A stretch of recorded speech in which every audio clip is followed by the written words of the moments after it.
యోగా చేయించాలి అనేది నారా చంద్రబాబు నాయుడు గారు, అదేవిధంగా నరేంద్ర మోడీ గారి సంకల్పం.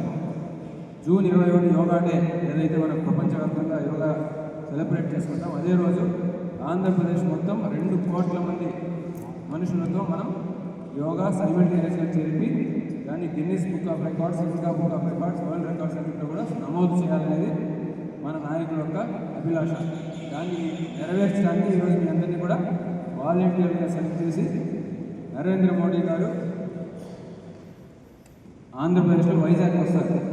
జూన్ 21 వైజాగ్ వచ్చి ఒకే ప్లేస్లో వైజాగ్ నుంచి భీమినిపట్నం ఒక ఏరియా ఉంటుంది. ఆ డిస్టెన్స్ 25 కిలోమీటర్లు.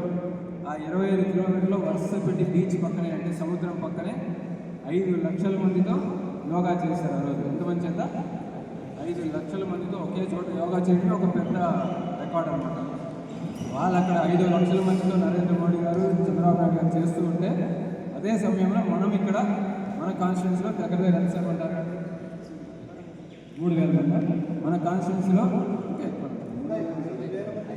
5,000 మంది పిల్లలతో అందరితో కలిపి 5,000 మందితో సైమల్టేనియస్గా మనం ఇక్కడ యోగా చేయించి దీన్ని లైవ్గా వాళ్ళకి చూపించాలన్నమాట.